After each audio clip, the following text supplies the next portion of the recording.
Can't wait to move on. For a man who presents himself as the defender of law and order at home, Donald Trump has created chaos elsewhere in the world. It has destabilized old alliances, legitimized autocratic leaders, disrupted trade flows. The rest of the world is just waiting for one thing to end. I still remember it very well. It was drizzling over Washington on January 20, 2017, and we were definitely not as numerous as Barack Obama swearing in, no matter what Donald Trump continues to think. It was there that he served his speech about the American carnage that was ending with him, but above all he warned us that it would now be America first and only America first. 45 months later, the United States is certainly in a class of its own, alone among Western countries to conduct a curious foreign policy where, as journalist and host Fareed Zakaria recently noted, Donald Trump hates these countries, allies of the United States for 70 years and whose soldiers fought and died in the wars waged by the Americans, Germany, France, Great Britain and Canada. A weakness for the tough.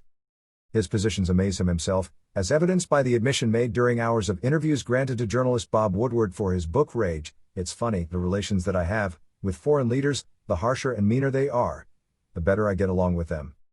What gives the suspicious flirtation with Vladimir Putin, the blessing granted to the Saudi Mohammed bin Salman despite the atrocious death of the journalist Jamal Khashoggi and the delusional confession that he and Kim Jong-un fell in love. From Turkish Erdogan to Brazilian Bolsonaro to Hungarian Orban, all leaders whose policies have compromised their legal and democratic institutions have found a sympathetic ear in Trump. Creative destruction, really? Rather, the changes, perhaps necessary, to be brought about by the Republican president's dog-in-a-bowling policy have led to dead ends. In Iran, the strategy of maximum pressure isolated the United States, which did not even manage to obtain the support of the Europeans to extend the embargo on the sales of arms in Tehran, embargo which ends today. Afghanistan appears to be the triumph of improvisation, as Donald Trump, after 19 years of engagement, decided that was enough. Barely Robert O'Brien, his national security advisor, announced last Wednesday that there would be no more than 2,500 American soldiers there at the beginning of 2021. That his boss, via Twitter, disowned him by wishing that all the world is back home at Christmas. It's not all black.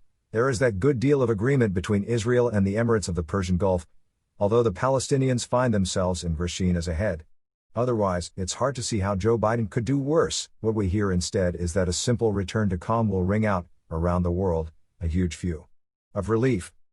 Less confidence in Trump than Putin or 11. Who inspires you to trust to run the affairs of the world?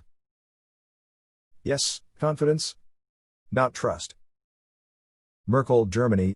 Yes, 76% not trust, 19% Macron, France. Yes, 64% not trust, 32% Johnson, United Kingdom.